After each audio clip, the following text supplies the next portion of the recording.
Hey Pelovers, apa kabar semuanya? Semoga dalam keadaan baik ya, dan berlimpah rezekinya. Terima kasih masih setia di sini, dan terima kasih sudah menunggu setiap kelanjutan series Abad Kejayaan ini.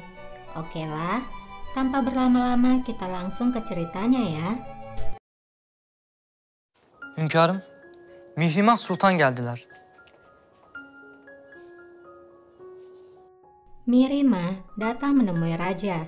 Ia mengatakan kembali bahwa ia ingin meminta izin menemui ibu dari Pangeran Cihangir. Raja pun tetap tidak mengizinkannya. Raja mengatakan bahwa mereka sebelumnya sudah membahas hal itu.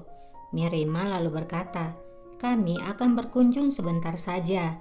Rajaku, aku mohon, aku sangat merindukan ibuku." Balibe yang ada di sana pun membantu Mihrimah. Ia mengatakan ia akan mengantar sultana dan pangeran sampai di sana dengan aman. Raja masih tetap diam.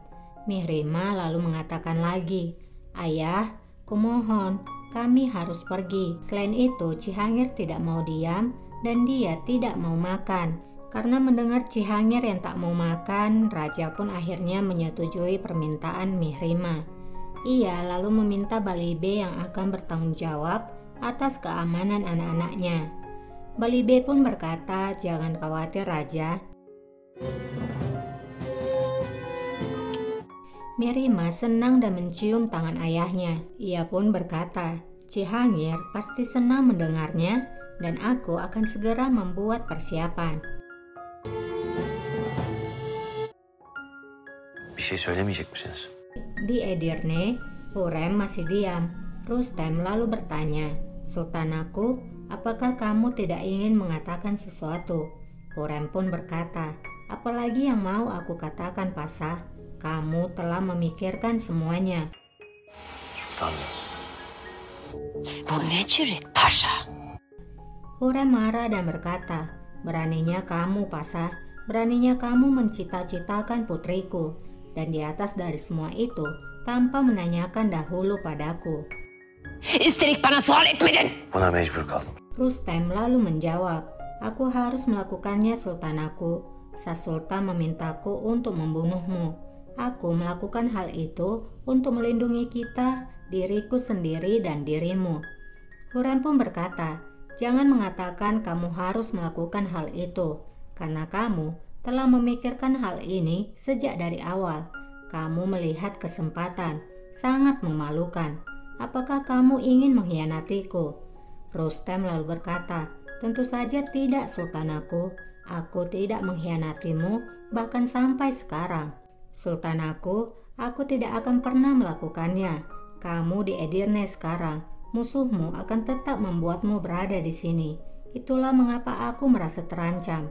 Aku mencoba ikut memainkan permainan mereka untuk mendapatkan kamu kembali ke ibu kota." Mendengar penjelasan Rustem, Hurrem pun berkata, "Lalu apakah kamu akan melakukannya jika aku menikahkanmu dengan putriku?" Rustem pun berkata, "Semuanya terjadi dengan tiba-tiba, Sultanaku. Aku harus membuat keputusan. Aku mengakui itu adalah kesalahanku karena tidak berkonsultasi denganmu. Tapi aku tidak punya waktu untuk itu. Pernikahan itu juga tidak akan terjadi tanpa persetujuanmu. Namun meskipun demikian, pelayanmu Rustem akan mati bersamamu. Semua keputusan adalah milikmu." Kira-kira apa ya jawaban dari Hurrem? Apakah kini Hurrem akan mempertimbangkannya? Ikutin terus ya alurnya. Di lain tempat, Mihrimah kini sedang dalam perjalanan ke Edirne. Gel. Uban Sultan Hazretleri geldiler. Hünkârım. Hoş geldin. Di istana, Raja memanggil Sahuban. Raja mengatakan bahwa Mihrimah dan Cihangir pergi ke Edirne tadi pagi untuk mengunjungi Hurrem. Cihangir tidak mau makan. Jika Cihangir tidak melihat Hurrem, dia akan semakin buruk. Mereka hanya berkunjung sebentar. Balibe bersama mereka dan mereka akan baik-baik saja. Sahuban lalu bertanya, "Lalu apa masalahnya?" Raja pun berkata bahwa Ayaspasa telah merekomendasikan tentang Mihrima. Aku merasa terkejut karena aku tidak pernah memikirkan sebelumnya. Aku ingin tahu apa yang kamu pikirkan. Apakah menurutmu ini adalah waktu bagi Mihrima untuk menikah? Sahuban lalu berkata, itu mungkin saja Raja, karena saat di usianya aku sudah mempunyai seorang putri. Tapi Raja, maafkan aku hanya ingin tahu siapa yang direkomendasikan oleh Ayaspasa sebagai pengantin prianya. Raja pun menjawab, Gubernur Diyarbakir Rustem Pasha. Diyarbakir Beylerbeyi Rüstem Paşa'yı. Sahuban lalu berkata bahwa Ayaspasa tidak mungkin merekomendasikan Rustem Pasha tanpa sesuatu. Ini terlihat sepertinya Rustem Pasha menganggap dirinya pantas bersama Mihrima. Raja lalu berkata, tampaknya kamu berpikir Rustem Pasha tidak pantas bersama Mihrima. Sahuban pun berkata, jika kamu menyetujuinya, mana mungkin aku berani menentangnya.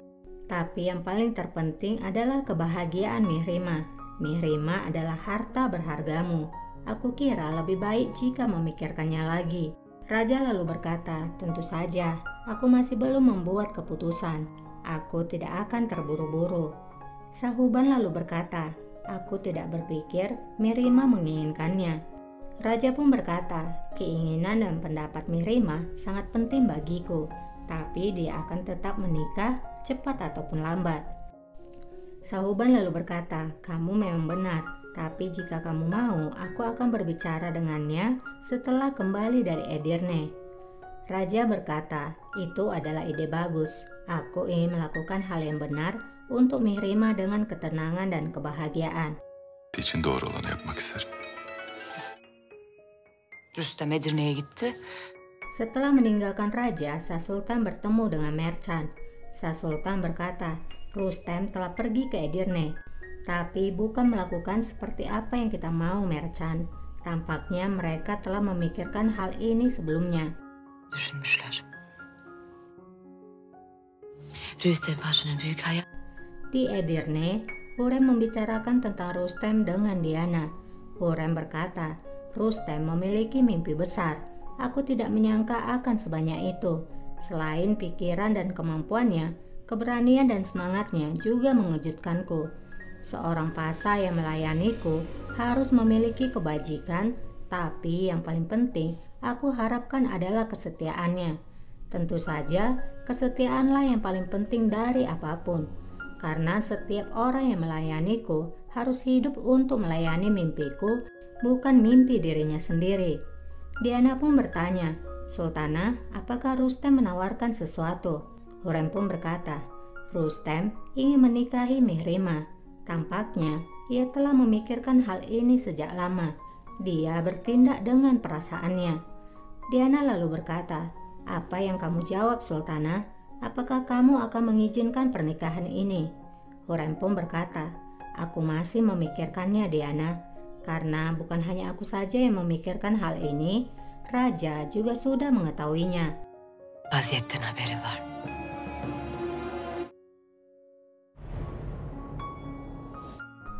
Malam harinya, anak-anak Hurrem telah sampai di Edirne. Seni çok özledim anne.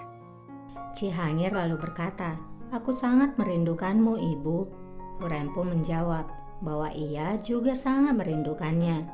Mihrima berkata, kita cukup bangga pada Cihangir karena dia yang membuat kami sampai di sini.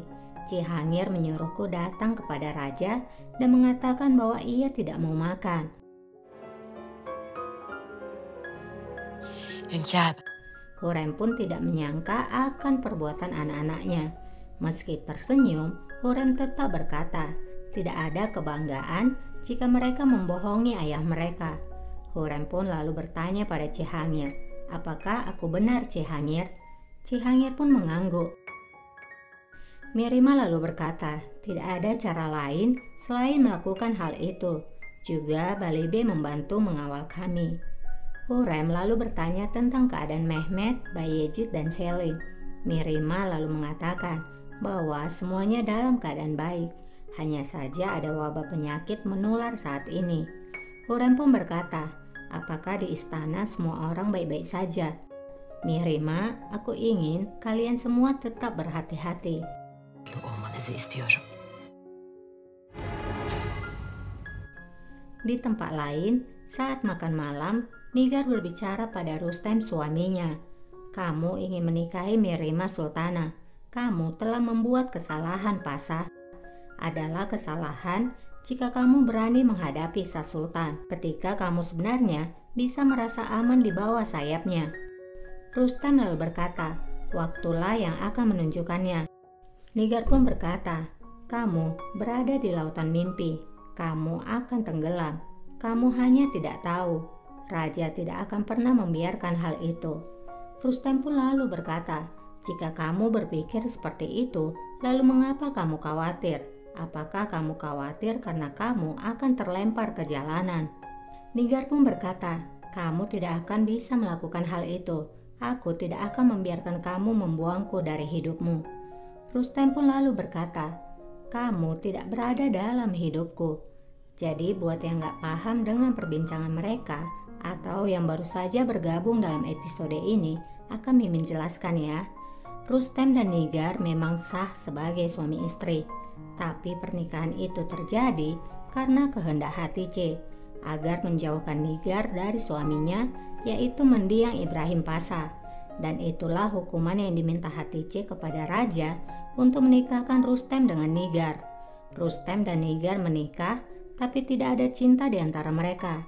Rustem saat itu juga berusaha menolak ataupun ingin menceraikan Nigar, tapi Hatice mengancam. Rustem akhirnya menjalani pernikahannya secara terpaksa, dan Rustem tidak pernah jatuh cinta ataupun menyentuh Nigar seperti layaknya seorang istri. Dan mereka juga tidak tidur bersama. Jadi hanya tinggal seatap dan memberikan Nigar kehidupan saja dengan tinggal bersamanya. Dan jika raja menyetujui pernikahan putrinya dan Rustem, maka dengan hal itulah dia bisa meninggalkan Nigar. Keputusan awal pernikahan adalah kehendak raja, dan perceraian mereka juga akan terjadi karena raja.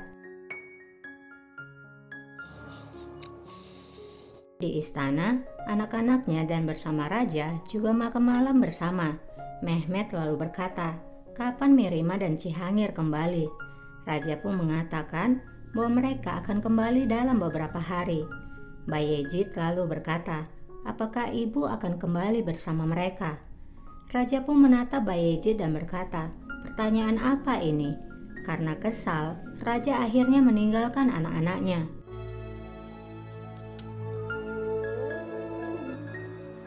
Yemeğinizi yiyin.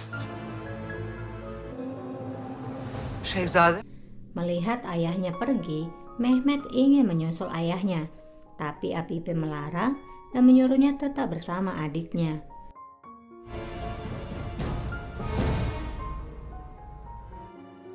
hünkârım.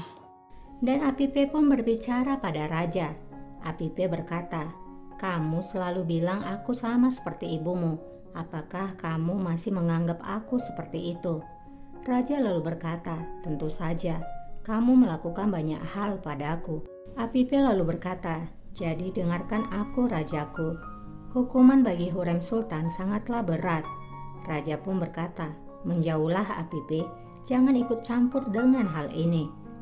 Apipe berkata, tapi memisahkan anak dari ibunya itu adalah dosa besar rajaku. Di samping itu, kamu tidak hanya menghukum Hurrem Sultan, tapi juga menghukum anak-anakmu. Perpisahan ini akan membuat luka yang sangat dalam di hati mereka. Aku yakin bukan inilah yang kamu inginkan, Raja. Raja pun berkata, Hurrem bukan hanya ibu dari anak-anakku, tapi juga istriku. Tapi apa yang dilakukannya tidaklah benar. Tidak ada satupun yang boleh dengan berani menyerang adik-adikku. Jika mereka melakukannya, maka mereka akan membayarnya. Hurrem harus berterima kasih karena aku masih membiarkannya tetap hidup. Apipe tidak bisa berkata apa-apa lagi. Ia pun meninggalkan raja di sana.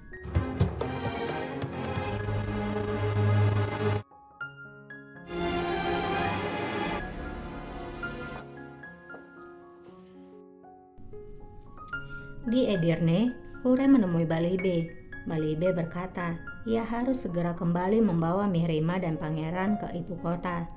Hurem pun mengucapkan terima kasih kepada Balibe karena telah membawa anak-anaknya dan meminta Balibe agar membawa anaknya dengan aman. Hurem juga bertanya pada Balibe. Hurem berkata, aku ingin kamu menjawabnya dengan jujur.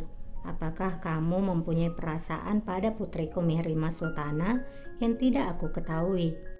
Jangan ragu-ragu, beritahukanlah padaku apa yang ada dalam hatimu. Aku bersumpah, demi anakku, kita akan membicarakannya, dan orang-orang tidak akan melawanmu lagi. Balibe pun menjawab, Sultana, aku sama sekali tidak punya perasaan pada Mihrima Sultan. Aku hanyalah seorang tentara yang hanya melayani raja. Aku tidak punya keinginan lain ataupun mimpi. Jadi perbincangan ini adalah perbincangan tulus seorang ibu yang ingin tahu apakah pria yang disukai putrinya memang memiliki perasaan yang sama. Jika memang memiliki perasaan yang sama, maka Hurem akan mempertimbangkan perasaan cinta itu dan tidak ingin melukai hati putrinya. Bagaimanapun, Hurem telah berjanji pada putrinya untuk menikahkannya dengan orang yang ia cintai. Tapi dari jawaban Balibe, ia sama sekali tidak tertarik dengan Mihrima. Maka Hurem pun tahu cinta itu hanyalah satu sisi saja. Hurem pun akhirnya menyuruh Balibe untuk menyiapkan kereta bagi Mihrima dan Cihangir untuk segera berangkat. Hangi birazdan gelir.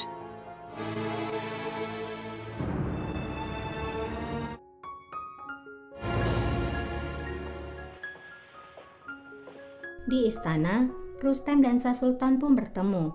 Sa Sultan berkata, aku melihat kamu telah kembali. Aku kira kamu tidak memiliki kabar baik di dalam tasmu untuk diriku. Rustem pun berkata, Sultana, kamu sangat aku hargai. Tapi seharusnya aku harus marah jika mengikuti perintah yang kamu berikan kepadaku. Karena itu adalah bunuh diri.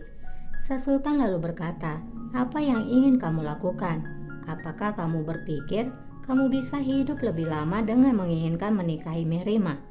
Rustem pun berkata, pelayanmu Rustem akan menerima apapun yang terjadi sultanaku. Sa Sultan lalu berkata, kamu sudah terlihat sombong dan bangga. Mimpi bodohmu itu tidak akan pernah membuatmu menjadi seorang wazir. Menyingkirlah dari pandanganku.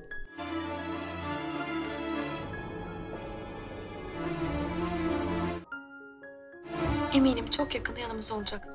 Di Edirne, Mihrima pun telah bersiap untuk meninggalkan ibunya. Hurem pun menyerahkan suratnya kepada Mihrima dan berpesan padanya agar menyerahkannya langsung kepada raja. Karena ia tidak mempercayai siapapun lagi, berikan kepada raja segera setelah kamu sampai. Elbette validem. Cihangir. Anne. Cihangir menangis karena akan meninggalkan ibunya. Hurem pun berkata, apa yang telah aku katakan, seorang pangeran tidak boleh menangis. Bir şehzade ağlamaz. Katakan pada abangmu bahwa aku baik-baik saja. Mereka tidak boleh khawatir. Jangan tidak makan. Aku ingin bertemu pangeran yang kuat saat aku kembali.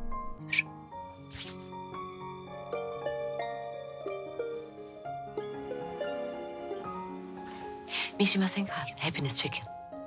Beni. Sebelum mereka berangkat, Hurem meminta berbicara empat mata dengan Mihrima. Hurem pun berkata, bulanku, matahariku, yang paling indah dari yang indah. Pertama-tama, kamu harus tahu apa yang akan aku lakukan, karena aku melakukannya untukmu dan juga masa depan abangmu. Mihrima lalu bertanya, apa artinya ibu? Hurem pun lalu berkata, aku telah memikirkan masa depanmu sejak lama, dan aku telah membuat keputusan. Mihrima lalu bertanya, keputusan seperti apa itu? Apakah kamu? Hurem pun berkata, ya, aku akan menikahkan kamu. Mihrima pun merasa lega dan bahagia. Ia berkata, Valide, kamu membuat aku sangat bahagia. Aku sangat bersyukur. Setidaknya Balibe dan aku. Hurem langsung memotong ucapan Mihrima. Hurem pun berkata, Mihrima, dengarkan aku tanpa mengganggu. Aku akan menikahkanmu, itu memang benar. Seni evlendireceğim. Doğru. Ancak Malkoçoğlu'yla değil. Tapi tidak dengan Bali B. Kamu akan menikah dengan gubernur Diyarbakir, yaitu Rustem Pasha. Rüstem Paşa ile evleneceksin. Mirima lalu berkata, bagaimana ini bisa terjadi? Bagaimana bisa kamu menganggap Rustem Pasha pantas untukku? Hurrem pun berkata, Mirima tenanglah. Mirima pun menjawab, jangan mengharapkan aku untuk tenang. Aku tidak pernah menyembunyikan apapun darimu. Aku selalu memberitahukan apapun yang aku rasakan. Hurrem pun berkata, Mirima jangan khawatir. Keputusan masih belum dibuat. Itu hanyalah sebuah ide. Bu düşünceyi aklınızdan... Mirima pun berkata, lupakan tentang itu. Aku tidak akan pernah menikahi Rustem Pasha. Apakah kamu mengerti? Aku tidak akan pernah. Hurrem pun berkata, ini bukanlah hanya ideku saja, Mirima. Raja juga mengetahuinya. Keputusan akan dilakukan cepat atau lambat. Mirima pun berkata, ini adalah mimpi buruk. Bagaimana ide ini bisa muncul? Kapan kamu membicarakannya? Mengapa aku tidak mengetahuinya? Siz bunu nasıl öğrendiniz? Benim niye bunu... Mihrimah, bana bak. Hurrem pun berkata, Mirima, lihat aku. Apakah aku pernah menginginkan sesuatu yang buruk padamu? Apakah aku melakukan sesuatu yang membuatmu tidak bahagia? Mirima lalu berkata, buatlah itu terjadi. Aku mohon padamu, cegahlah hal itu. Size yalvarıyorum, ne olur mani ol. Hurrem pun berkata, tidak ada satupun yang bisa menentang keputusan raja. Tapi percayalah padaku, aku akan melakukan yang terbaik agar membuatmu bahagia. Sağ olun validem.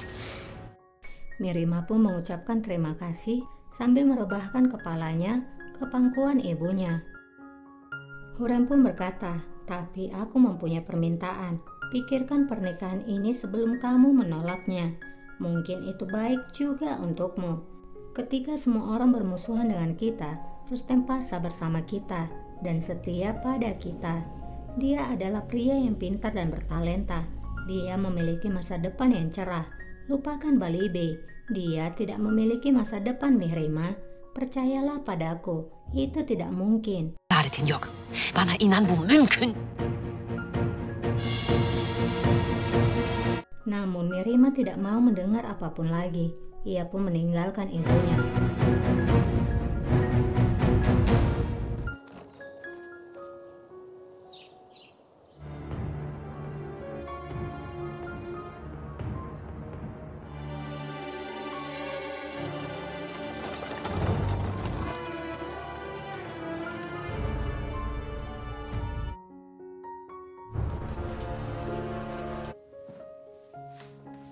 Singkatnya, Mirima sampai di istana.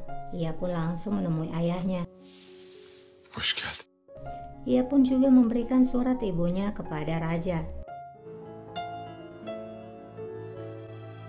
Hayırlı geceler. Raja pun membaca surat Hurrem, di mana isinya menjelaskan bahwa Hurrem sudah mengirimkan surat sebelumnya, tapi raja tidak membalas suratnya. Mungkin raja memang tidak ingin membalas, atau memang ada seseorang yang tidak membiarkan surat itu sampai kepada raja. Hurrem pun menuliskan tentang perasaannya bahwa ia merasa ia sudah mati ketika raja meninggalkannya, dan ia telah sangat menderita. Benim efendim, den korkarım. Bir çareniz, Hürrem.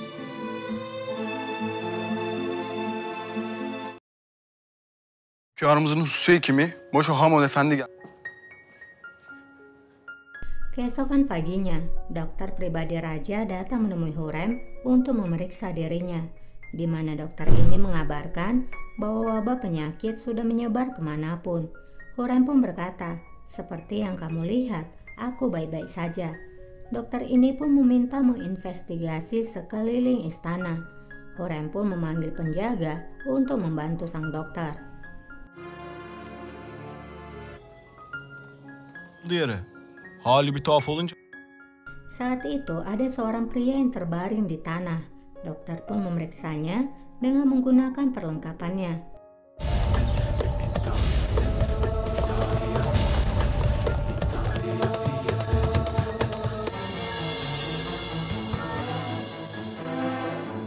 Setelah dicek, ada beberapa bagian di tubuhnya terdapat luka, dan pria itu memang sudah terinfeksi dan meninggal. Ia pun menginstruksikan untuk mengubur pria itu, dan bagi orang yang sudah menyentuh pria tersebut harus segera diperiksa dan dikarantina. Dan meminta mereka segera menyiapkan kereta untuk Sultana. Dokter kembali kepada Hurrem. Ia pun menjelaskan bahwa Hurrem Sultan harus segera pergi dari istana itu karena seseorang telah mati karena wabah.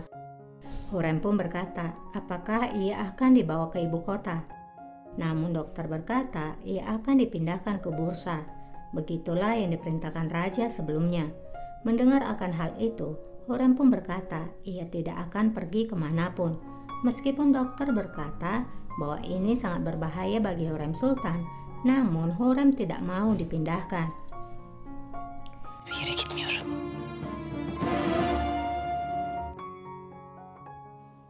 Vezir-i Azam Hazretleri. Di istana, Merchant A mengabarkan pada raja bahwa Wazir Agung yaitu Ayaspasa telah terinfeksi wabah dikarenakan berhubungan dengan seorang wanita.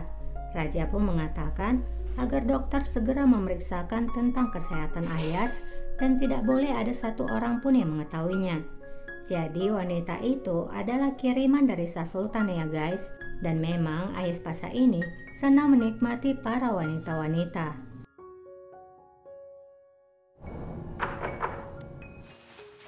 Hoş geldiniz. Malam harinya, Shah Sultan menemui Mihrima, menanyakan tentang pendapat Mihrima mengenai pernikahannya dengan Rustem. Namun Mihrima berkata bahwa ia tidak ingin menikahi Rustem. Shah Sultan berkata, apakah itu karena Mihrima menyukai Balibe? Namun Mihrima berkata, tidak ada satu orang pun di hatinya, ia hanya tidak ingin menikah. Hele Rüstem Paşa. Asla. Nübah'ın yanından geliyorum, sohbet et. Setelah itu, Shah Sultan pun menemui raja. Sauban berkata pada raja bahwa Mihrima tidak ingin menikah. Raja pun berkata bahwa Mihrima tidak perlu terburu-buru untuk memutuskannya, biarkan ia berpikir. Nampaknya raja memang menginginkan pernikahan antara Rustem dan Mihrima terjadi.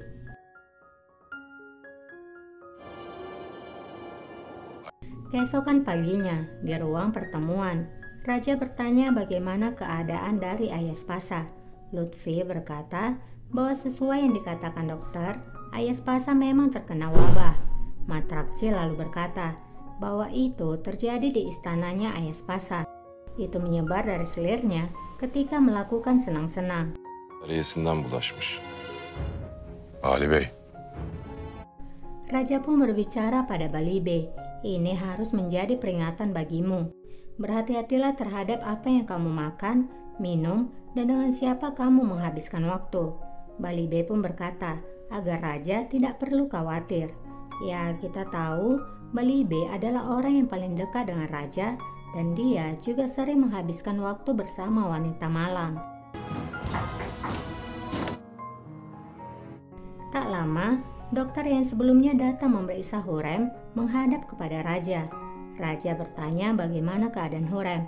Dokter pun berkata bahwa Hurrem Sultana baik-baik saja. Hanya saja ada penjaga kandang kuda telah terkena wabah. Aku sangat khawatir. Aku telah meyakinkannya dengan perintahmu, tapi aku tidak bisa memaksanya. Raja lalu bertanya apa alasannya Hurrem tidak mau. Apakah dia mengatakan sesuatu?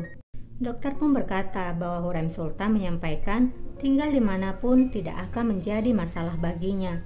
Sejak raja meninggalkannya, dia tidak peduli bahkan jika ia mati. De fark etmez dediler. Sultanım. Di Edirne, Diana berusaha membujuk Hurrem agar meninggalkan Edirne. Ia berkata pada Hurrem bahwa dengan mereka tinggal berada di sana akan sangat berbahaya. Kumohon, janganlah menjadi keras kepala. Jika kamu tidak peduli dengan dirimu sendiri, pedulilah pada pangeranmu. Hurrem pun berkata, tidak ada jalan lain Diana. Aku akan tetap bertahan di sini, baik hidup ataupun mati. Ben ya sağ çıkarım ya da ölüm.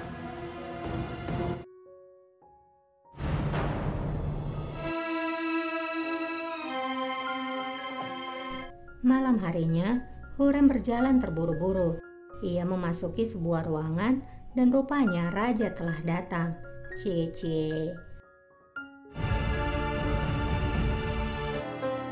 Süleyman demek ki. Hurrem pun langsung berkata, "Sulaiman, kamu di sini." Hurrem lalu berjalan sambil menatap Sulaiman dengan penuh kerinduan. Hurrem berkata, "Masalahku, solusi dari masalahku. Hatiku, sultan hatiku. Benim canıma padişahım. Elinde sefalar neşe. Kamu menghiburku dengan kehadiranmu.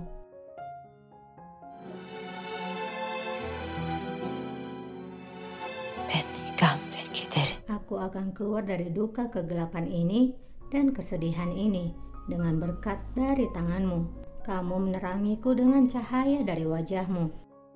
Hurrem memegang tangan raja, namun raja pun melepaskannya.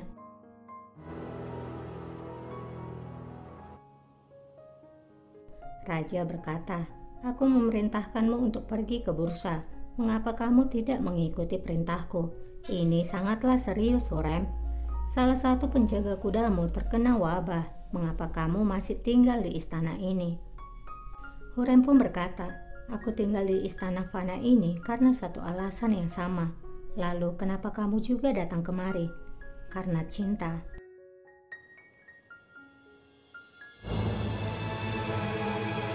"Apakah itu penyebab semua bencana dan kejadian yang merugikanku? Bukankah itu karena cinta?"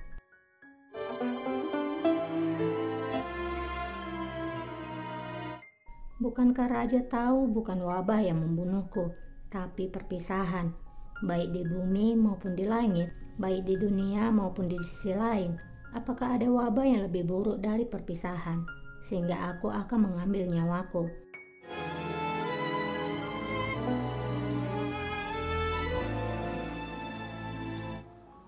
Süleyman Prenses. "Rajaku, penderitaanku sudah lebih dari cukup. Bu zavallı cariyene aç. Maafkanlah selirmu yang menyedihkan ini, yang meminta belas kasihanmu yang tertinggi. Akhirilah kesedihan ini, akhirilah penderitaan ini." Melihat cinta, ketulusan, dan permintaan maaf Hurrem, raja pun akhirnya luluh.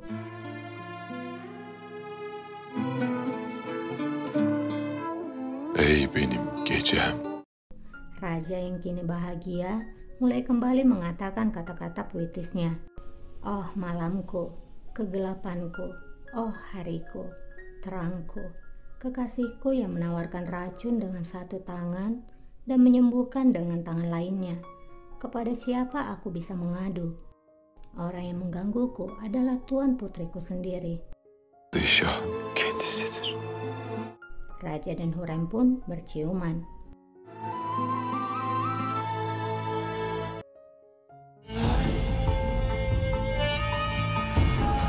Keesokan paginya, Ayaspasa telah meninggal karena wabah tersebut.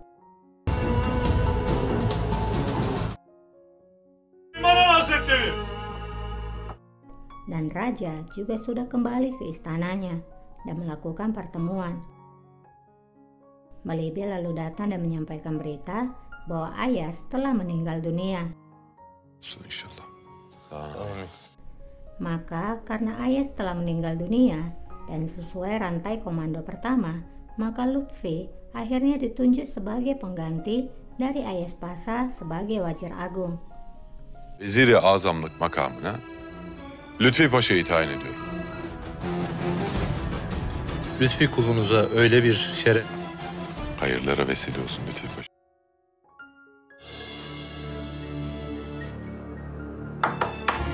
Destur Haseki Hürrem Sultan Hazret. Di Harim, Hurrem pun menunjukkan dirinya dengan senyuman di wajahnya. Sumbul terlihat bahagia atas kembalinya sultananya. Hurrem lalu menanyakan bagaimana keadaan Harim selama kepergiannya. Sumbul pun berkata semuanya baik-baik saja, kecuali ketakutan terhadap wabah penyakit. Aku mencoba mengatur segalanya selama masa ketidakhadiranmu. Geldiğince her şeyi halletmeye çalıştım.